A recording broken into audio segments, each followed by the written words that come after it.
All right, let's rock and roll. Welcome to House of Champions, YouTube friends. Dropping your comments and questions in that chat to make sure you hammer, and I mean hammer, the like and subscribe buttons. Now, today we're doing something a little bit different as we preview next week's Champions League semi-final matchup between Inter and AC Milan. Also sprinkle in a bit of Serie A action. Why?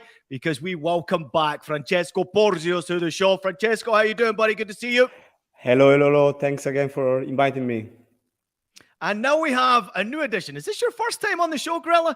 I think it is. Yeah, I'm honored to be here, man. Thanks for having me. Dude, it's great to have you with us. Great work this year across the Serie A coverage on Paramount Plus and now the Golazo network. It's great to have you. Boys, we're going to get straight into it because there's a lot to get into and discuss about Italian football. Francesco, I'll start with you and Napoli. Last week, we talked about this big celebration that was happening. Napoli, they pretty much took the whole day off. They moved the fixture so they could party harder and longer. And then what happened? They kind of messed up. They have to wait again. They got to wait. So now, do we have to wait one more time, or do you think we get it done this week?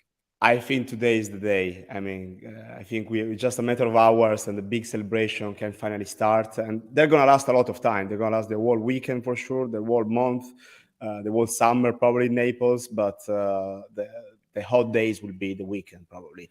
I had also the game against Fiorentina on Sunday, the home game against Fiorentina.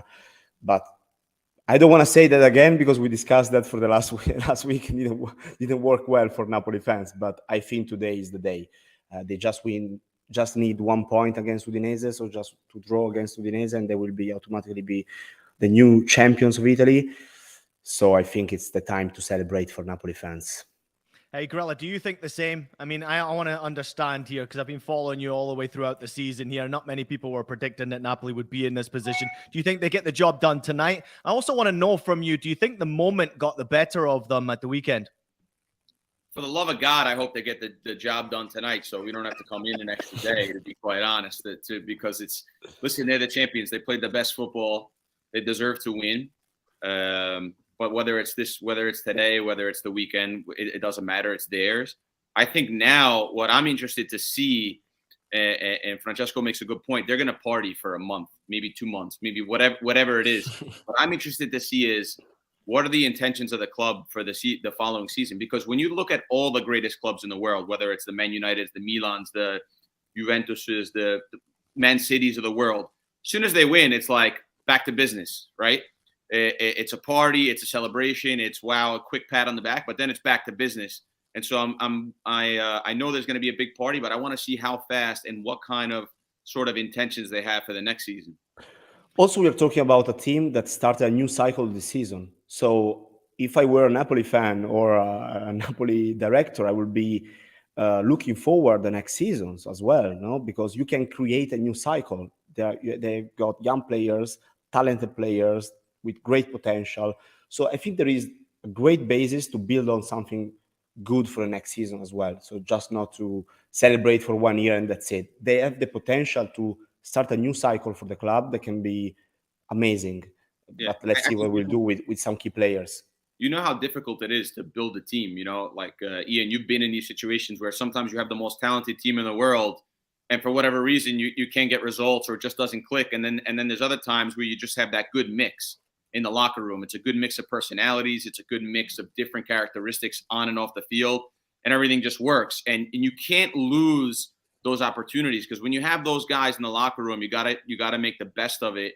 And I think they have that now. So like Francesco says, I think it's an amazing opportunity for them to, yes, of course, win the Scudetto, the first one in 33 years, but let's kick on. Let's see where they can go with this. Can they push further in the Champions League? Can they be still playing the beautiful football that we saw them play really the first 8 months of the season or 7 months of the season? Because we haven't seen it, Napoli, in the last 2 months. We haven't seen them really play like themselves. Yeah, I think injuries obviously come into play there with the form that they've had. It's been a little disappointing to see injuries. But of course, when you play the same team consistently, you rotate just a little bit there at some point. And you know this, Grilla, as well. At some point, injuries, fatigue will catch up with you. And especially with this massive weight of pressure. You're now going into the later stages of the Champions League. You've got Serie A title right there almost in your grasp. You feel that pressure. Now, the question to both of you before we move on from Napoli here, I'll start with you, Francesco, here, and then Grilla follow up. Can Napoli keep a hold of their best players going forward? Both of you are saying this would be great to keep and be able to build upon. Can they do it again next season? Is it possible for a club like Napoli, and I know they spent a ton of money, Francesco, to get obviously Osimhen into the club, but can they keep their superstars at the club and build from here?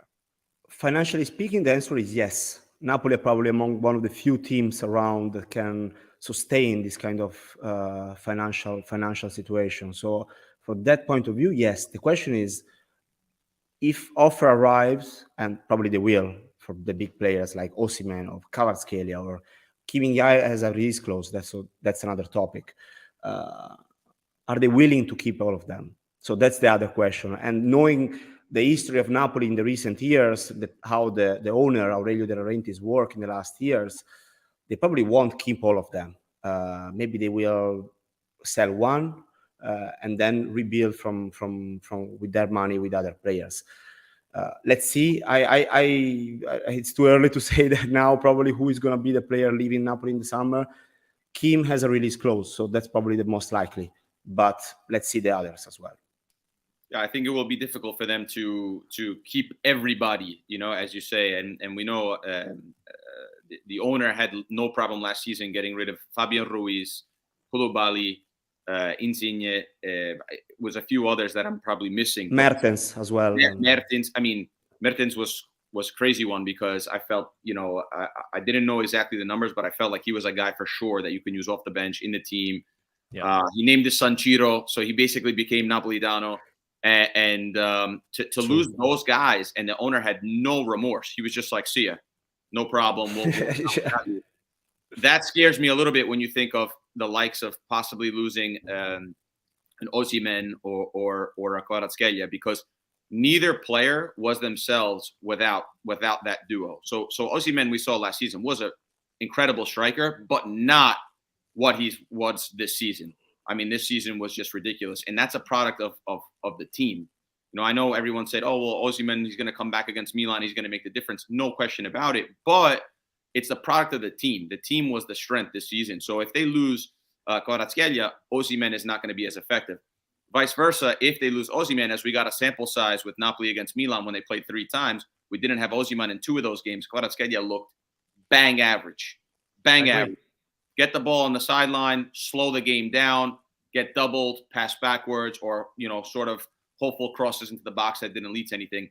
So they need each other. So if they start playing around with key pieces, I could see how Napoli could slip very easily in a very competitive Serie A out of the top 4 again next season. Wow, powerful point right there, Grilla. And I love to hear your opinion on Kvaratskhelia and how he performed without having Osimhen in the lineup there. And I also think that teams get used to watching how he plays. I mean, Kvara loves to pick up the ball on that left-hand side, loves to attack that fullback. But when you double up and sometimes triple up, it can put him out of the games at times, and you could see his confidence sometimes flowing when he didn't have that help around him. But I agree with both of you there. I mean, this is just a fabulous Napoli side, and at one point this season, the most entertaining team to watch in European football, without a shadow of a doubt. Let's get to the top 4 race right now. Obviously, we're going to get into the Milan clubs and what's happening in the Champions League semi-final. But right now, the race for top 4 is well and truly on. Yesterday's Milan result caught me by surprise, Grilla. I didn't understand this one from Milan. They made a lot of changes to the lineup here, obviously with focus of the Champions League, but missing out on top 4 is quite a big thing for not only Milan, but also Inter, and now Atalanta are back in the race in a big way. Yeah, it was really crazy. Milan were the heavy favorites yesterday going into the day, minus 380, and the draw was plus 440. So it's basically no real chance of that happening. Milan in San Siro, yeah, they did rotate the team, but playing against a Cremonese side that only won 1 game away. So it was crazy that they were not able to get the result. And actually, up until the last 10 minutes, they almost lost that game. So crazy for Milan. But Lazio did get the points on the weekend, on the match day. But now it's obviously Milan-Lazio this weekend, if I'm not mistaken. And Roma, who lost the points, Inter who getting them. Roma's going to get Inter this weekend. So it's going to be a chance for the teams that lost points in this top 4 battle to get them, not only get them this weekend, but take them away from their teams that they need to be taken away, teams that are just slightly ahead of them in Inter and Lazio. Mm-hmm. Plus, there is Atalanta against Juventus on Sunday, so it's going to be a crazy weekend. Also, there is also Roma at 58 points. So we're talking about actually here how many clubs? 1, 2, 3, 4, 6 clubs for 3 spots. So that's crazy. I think looking at yesterday's game, what's clear that when right now the teams are looking too ahead to other fixtures, they're missing out something. Yesterday, AC Milan example is clear. The second lines of AC Milan this season are not at the level they need to be. I'm sad actually about De Ketelaere because I had very good opinion about him, but this season has been really disappointing. Origi the same. So if you look at the second lines of the Rossoneri, they're not at the level they need to be. Also, if I were Stefano Pioli right now, I would put Leao in every single minute of the season, no? But he decided to rest him against Cremonese, which was, in my opinion, a very surprising decision. Let's see, because right now, Inzaghi yesterday was actually right when he said about it, that one day you think that Inter are like in the best position to be in the top 4. The day after, maybe they lose against Roma. We think they're not even going to Europa League. So they're too close, the teams. It's difficult to have a final judgment, about who is going to the top 4, who is not going to the top 4. We have to look day by day what's happening. Yeah, it's pretty crazy, Francesco. Here, I'll ask you this one, Francesco, once again about the top 4. I mean, it would be disastrous for one of these clubs to miss out on the top 4 and therefore miss out on Champions League. You can't rely on winning the Champions League this year, obviously, because of what we're seeing in the competition. They could win it. They absolutely have every opportunity of winning it, but it would be a disaster for either AC Milan or Inter to miss out on Champions League football next season, right? A total disaster because for different reasons, probably. Financially speaking, right now, Inter are in a worse position than AC Milan. So if you just look at the financial position of the clubs, Inter needed more than AC Milan. Otherwise, they might sell some very good players in the summer, so they need to avoid that. While AC Milan, on the other side, first year under Pioli, they did a really good job. You know what happened with the crazy season and all of that. Then they managed to win the Scudetto the year after. This year they are in the semifinals of the Champions League. So you see a progress in this team year by year. Not going to the Champions League will be a major step back in the project. I don't know if they can have also repercussions on Pioli's position. But also if you think about Rafa Leao's future, he needs to extend his deal, who is due in the summer 2024 right now. So they need that. They need that to be at that level. Otherwise, they cannot sign more players. They cannot be as attractive as they are right now. So they need it. There was a moment in yesterday's game when Leao, the Cremonese scored Okereke on a counter. Yeah. Kalulu tackles Chao.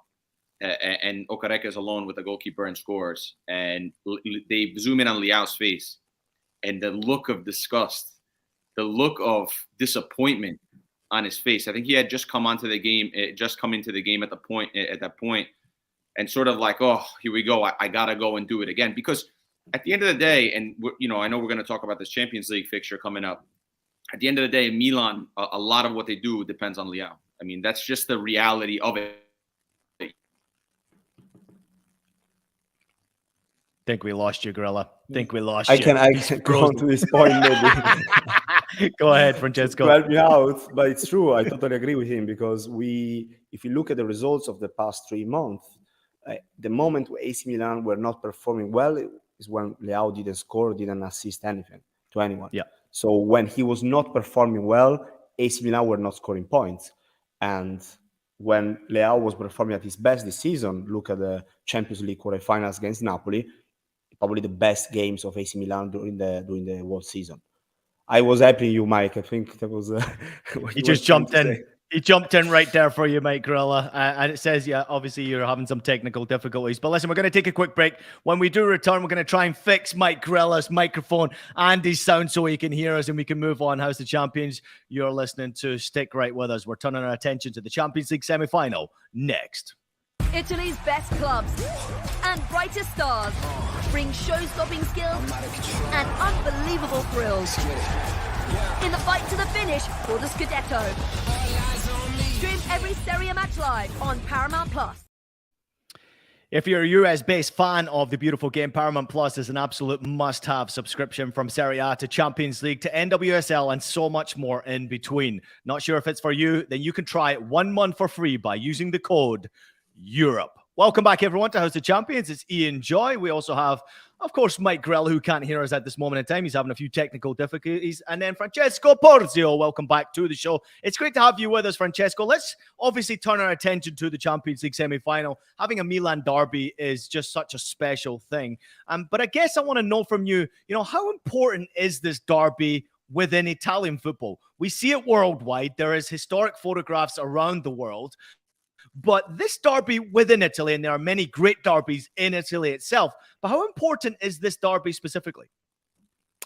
It's hugely important because we are talking about the Milan derby is very particular compared to the others. You would expect to see, crazy fans' reactions like it might happen somewhere else. AC Milan or Inter Milan fans, they go to the stadium together. They're all friends together, actually. They go out together. It's not like that kind of rivalry when you don't necessarily stay with them all the time. They are friends all the time. But then these weeks, trust me, they don't speak to each other. They're not going to speak to each other so much. It's going to be very quiet if they go to dinner together. They avoid to talk about football. They avoid to talk about the semi-final. But the importance for the city and for the Italian football is incredibly high because nobody was expecting to see an Italian derby in the semi-finals of the Champions League this season. Nobody was expecting that. But to see that kind of game, while on the other side of the bracket, you have Real Madrid against Manchester City, in my opinion, probably the real final of this Champions League, you see a kind of different mood on the other side. But that's the essence of the Champions League, in my opinion. The Milan derby, I know I'm biased, but that's the essence of the Champions League. That's the kind of football games you want to see in the Champions League.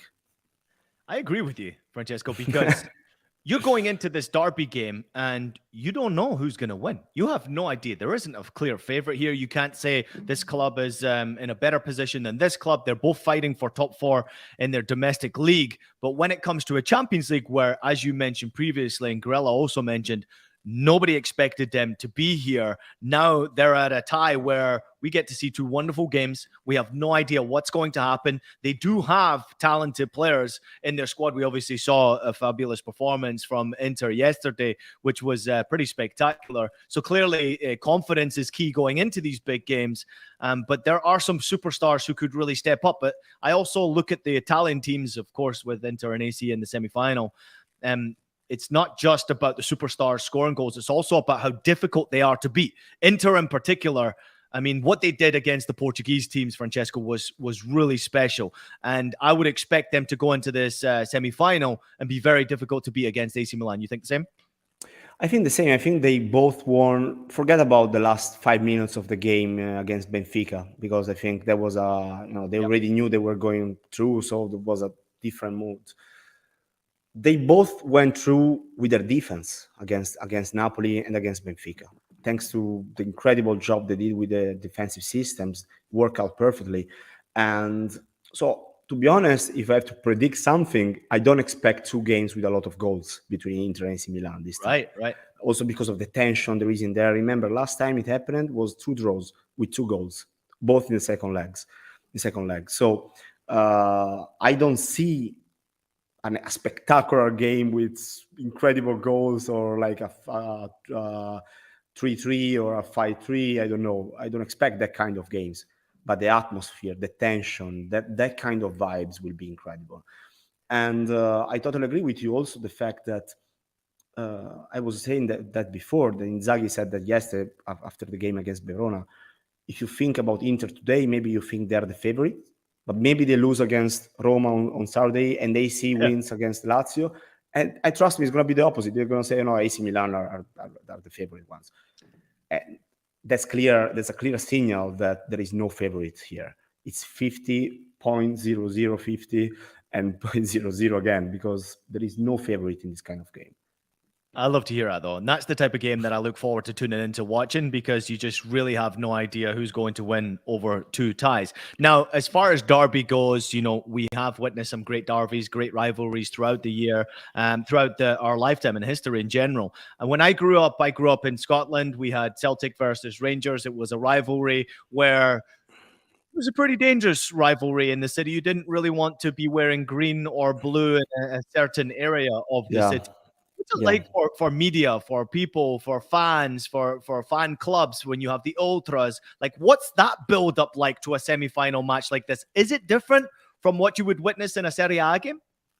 For sure, there will be much more tension, much more, as I said before, tension between the fans, but not like tension like somewhere else. The Milan derby is different from the others. It's not like the one you mentioned between Celtic or Rangers, or if you think about Italian derbies, the Roma-Lazio one probably is the most iconic one, no? Mm-hmm. With a lot of violent episodes that happened in the recent years.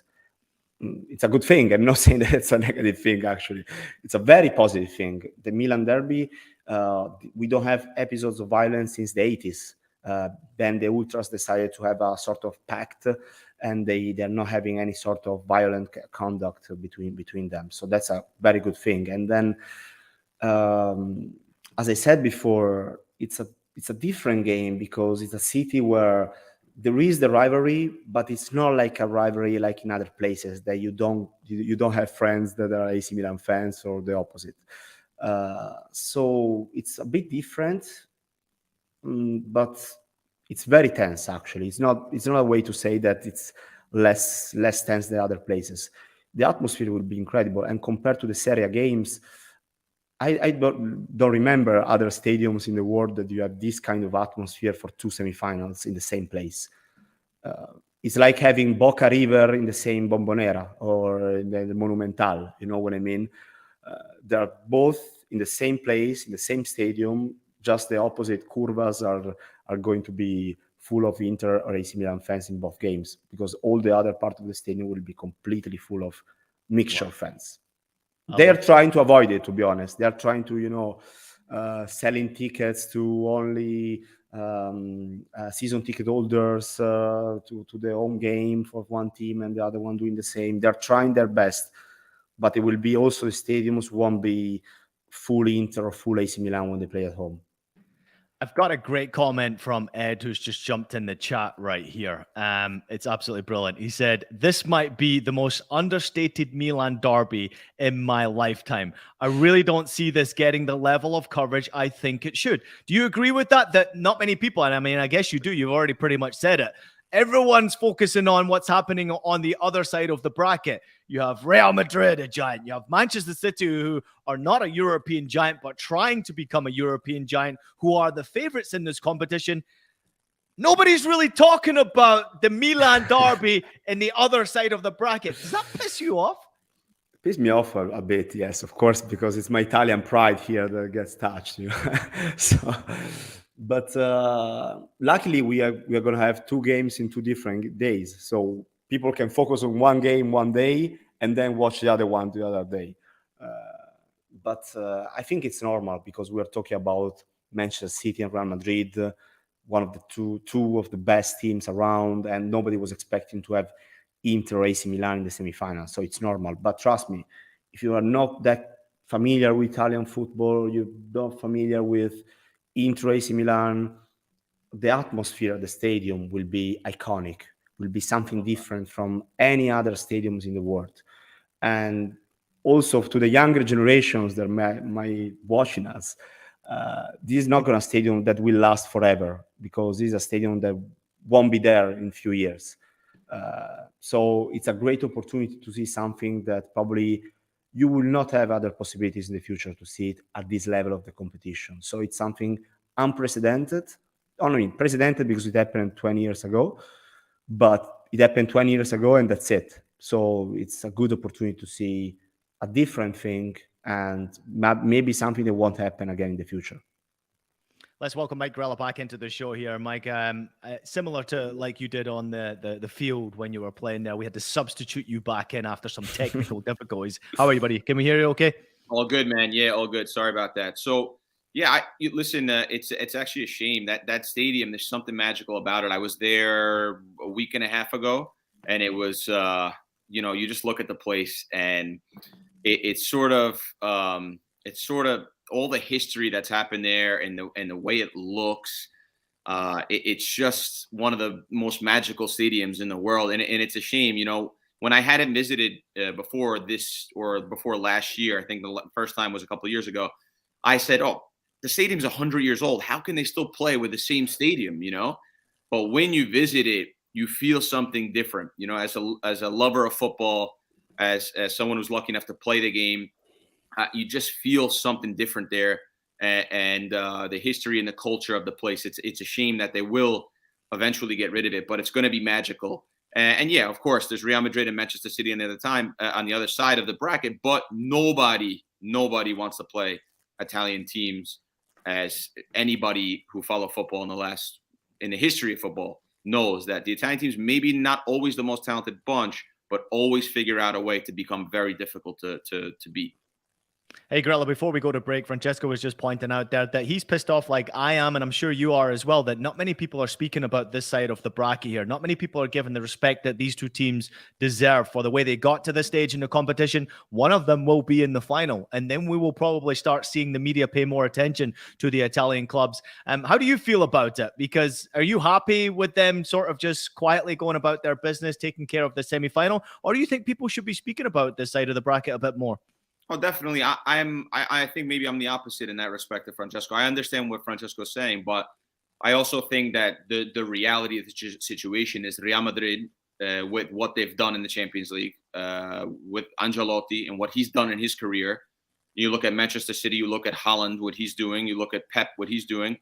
I think it's difficult to make a comparison that the Italian teams are at the same level. Can they beat them in a one-off match in a final? It's possible.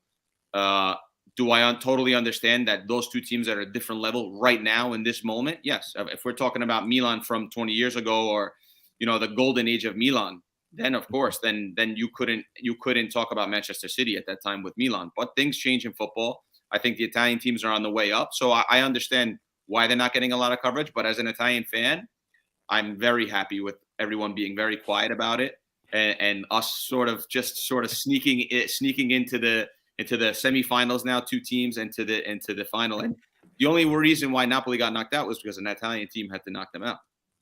Yeah, that's a great point right there. All right, we're going to take a quick break, but when we do come back, we're going to get deep dive into what we expect, where the key matchups are going to be, and also get predictions from the boys. Stick around. Phenomenal! Absolutely magisterial here! Artiglieria del campionato brasileiro! Colpisce ancora! Golazo! Welcome back to House of Champions. Francesco, Mike, and Ian Joy here with you. We are discussing the semi-final matchup between the two Milan clubs. Let's get into it. Francesco, let's begin with the key battles. And this is a game where key areas of the field is where this tie will essentially be won or lost. We recognize the superstars that are on display, maybe not the names that we have had in the past for both of these two big clubs, but key battles on the pitch. Where do you think this game could be won or lost? I think the midfield, because it's the strongest part of both teams, probably in a way, in the recent weeks as well. Especially Bennacer's new way of playing under Pioli in the last month, especially after the international break, when he started to play as a sort of number 10, but in a defensive way more of. He's going to play in the area of Çalhanoğlu. So that will be the key area, I think, between the two teams, where Bennacer is playing, Çalhanoğlu, and also Mkhitaryan. These are going to be, this triangle will be the most interesting one. And then, of course, we have the matchup between Leao and Darmian, probably playing on the right of the Inter defense. That will be key. For Inter, I'm a bit worried about Dumfries, because Dumfries is also playing that position. So Dumfries, defensively speaking, was good in the Champions League against Benfica, but is not at the level Darmian in that position. So would be interesting to see if they can cope that together. Mike?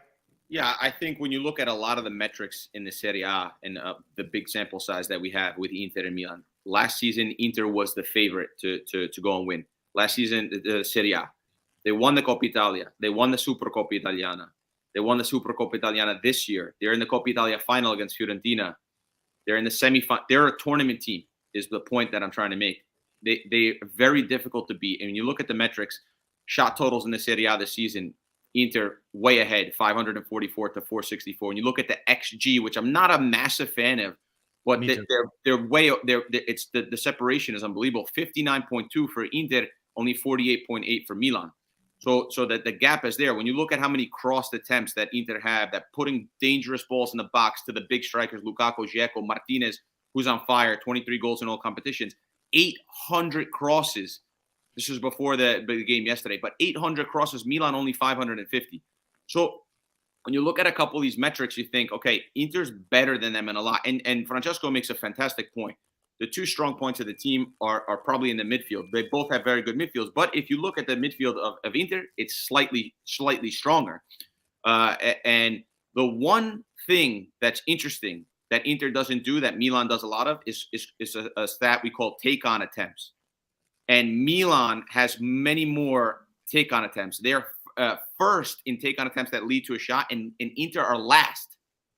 So that tells you a little bit of something. And when now you think of the word take-on attempts, you think of one guy. You think of Leao. And you have images of him, and Napoli, I'm sure, have nightmares of him going past 1, 2, 3 guys, picking up the ball in his own end and going, 60, 50 yards with the ball, becoming unstoppable, becoming elite footballer. So I think that Leao is the key also to the game. How can Inter stop Leao? How can they make sure that even when he doesn't have the ball, or even when Inter has the ball in possession, that they keep Leao under wraps? Because if you're 5 yards away from him, it's not good enough. The second that he gets turned, it's a problem. So you have to have at least one player that's always mindful of where Leao is to either foul or to make sure that he doesn't get turned and get some sort of pace going forward. Napoli did a terrible job at that. They sort of said, we're going to play our football, and Leao, we'll play our football, let them adjust. And they didn't adjust to the main factor that the MVP of last season, Leao, they didn't adjust, and he hurt them. Francesco, Also, I'm going to go ahead, please.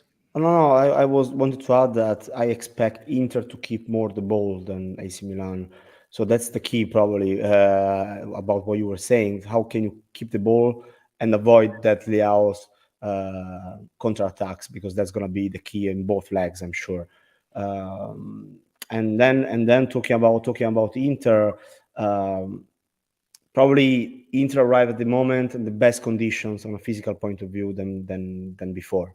I see Inter yesterday against Verona, they were impressive, but also against Lazio, they performed really well.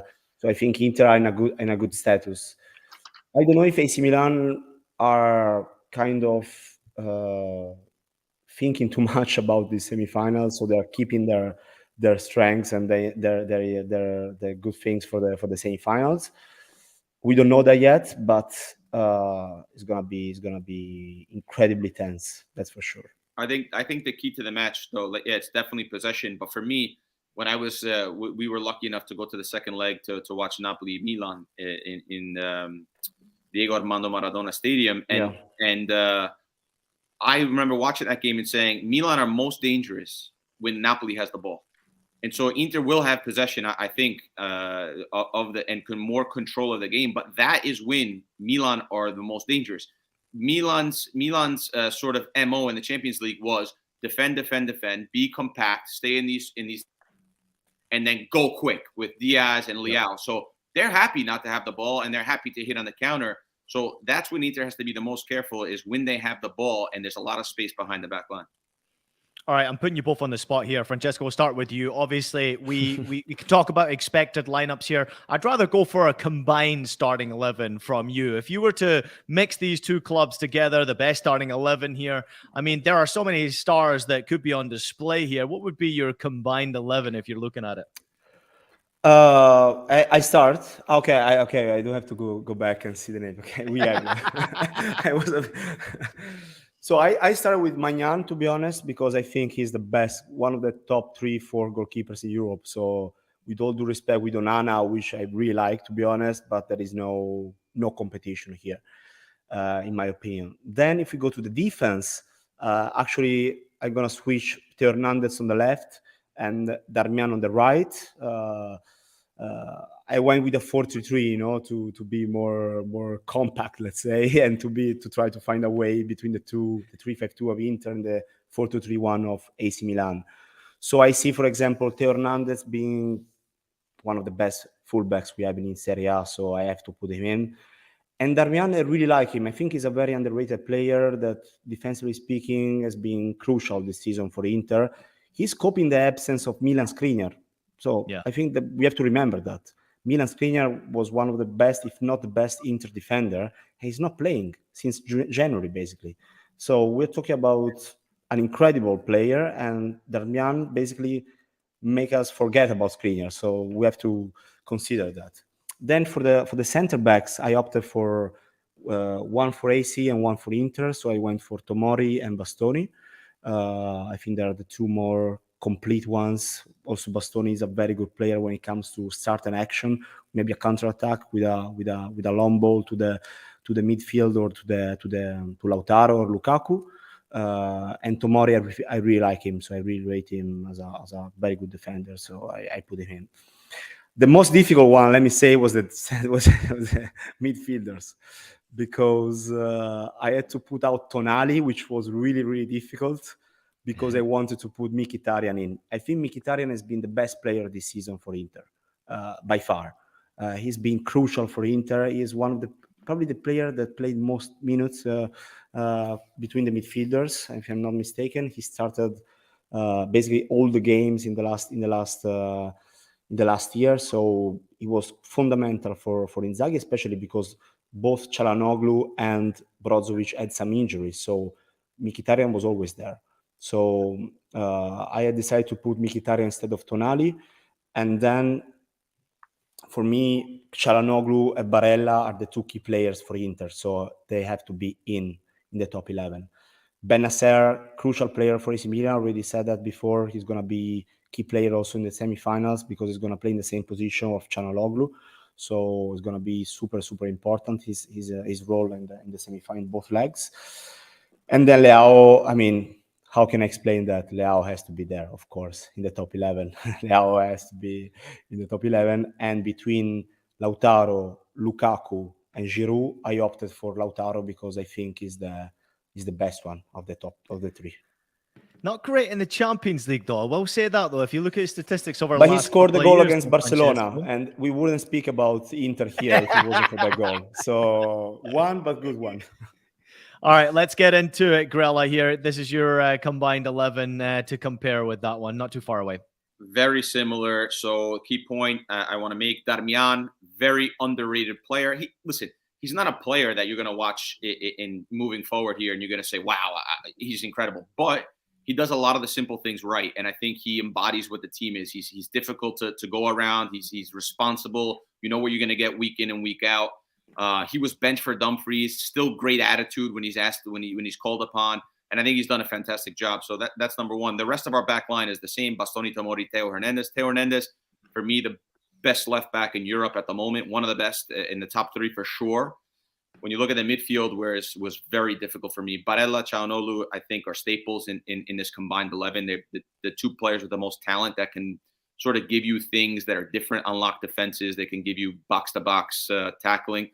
Tonali and Bennacer was a difficult one for me, but I went with Tonali just because I think he's done really well in the last 2 years in terms of really figuring out what he brings to the table, and that's picking up first balls, second balls, and giving it to other guys. Just very physical player.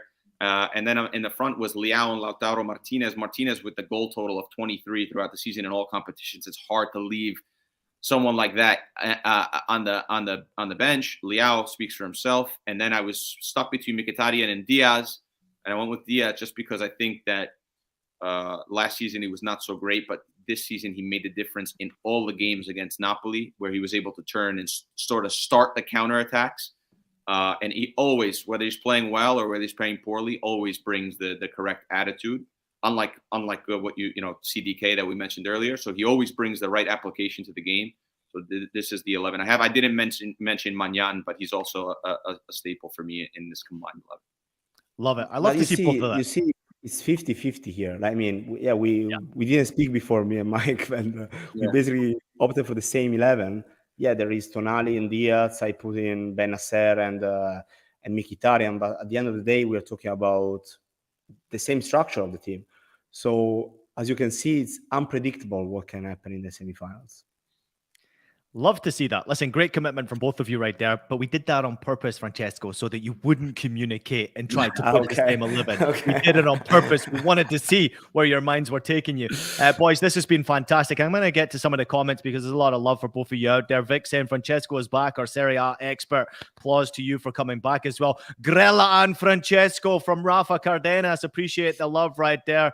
Rafa jumping in and saying, just don't see them sustaining the form this season. Enjoy it while it lasts. That is to Napoli fans right there. They're going to be partying for the next months there, right there, Rafa. Come on, give me a break. Mir Safed, Rahman Abir jumping in. I'm just hoping as an AC Milan fan that we can get a top 4 finish in the league as Rafa Leao's contract seems to be on hold for that particular reason. By the way, we're going to win our 8th Champions League title. Francesco, I think you were talking about that. Rafa Leao contract being such an important one. Musto jumping in and saying Inter will win the derby. What happens if UEFA ban Juve from European competitions next season? Does it go to the club behind them in the competition? Francesco, come to you on that one there. What happens if Juve do end up losing their points right now? I was hoping to avoid Juventus questions for this time, but seems it's impossible. But I think we'll go technically will be the 5th in the table to go to the Champions League in that case. But as I said many times, we have to wait and see what happens, because if the Champions League semifinals are unpredictable, don't talk about Italian justice system. So that's going to be even more unpredictable. Ali A jumping in and saying AC Milan Champions League heritage right there. 7 times winners against 3 times winners. Vic jumping in and saying too much at stake for both of these teams. Roma can capitalize on a situation to leap into the top 4 surely. Inter will line up with the Milan derby in mind. Great to see that one right there. Nice one here for you saying, Mike, what a great recovery. Welcome back to the show after your technical difficulties right there. Vic appreciated your absence and then your reappearance. We love to see that one. And Ed saying, I don't think there are any more flares in stock in the city. The San Siro will be lit up for this tie, and I think that's a perfect way to finish. Boys, this has been awesome. I think we should do this more often. Obviously, getting the opportunity to talk about Italian football is a joy for me. Followed Milan since the old Ruud Gullit days, and yes, that tells you how old I was. And it was obviously George Weah who took it on, and then, of course, on and on and on, the Champions League success grew. But it's great to have the opportunity to speak to great Italian minds. Grella, continue to do the fantastic work you're doing on Paramount Plus and the Golazo Network. I love watching your transition from the field into being a businessman, but now on to television as well. It is quite remarkable. And at some point, your story needs to be told, and I'm going to be the one who tells it. Francesco, enjoy the week. I know you're going to have a great weekend. You might party along with Napoli fans. You'll be enjoying the weekend with the crazy games, the top 4 finish, and of course the Champions League to look forward to. There's so much to look forward to, Italian fans out there. Big thank you to everybody out there for listening to House of Champions. Take a minute to leave us a rating and review on your favorite podcast platform. We're available on Apple Podcasts, Spotify, Stitcher, and anywhere else you listen to your podcast. Also available as videos, so subscribe to us on YouTube. Grella, are you going to come back on the show? I'd love to anytime. It was a lot of fun. Francesco, thanks. That was great. Ian, thanks again for the shout out. But honored to be here. Thanks, man. Francesco, final word from you. What are you doing this weekend? Where are you going? Which games are you watching? All of them, actually, because I have to work for But I'm looking forward to the three Champions League ones. So Inter, Roma, Inter on Saturday, Milan, Lazio on Saturday as well. And Atalanta, Juventus on Sunday are going to be all great. And Napoli, Fiorentina, because there will be the big celebrations there finally. So another one to watch. They'll still be drunk by the time they get to the field on that day. Boys, I appreciate you. Thanks to everybody out there for the comments as well and jumping in the show. The regulars are there, but the new ones as well. We appreciate you. Thank you so much for listening and watching House of Champions. We'll see you next time.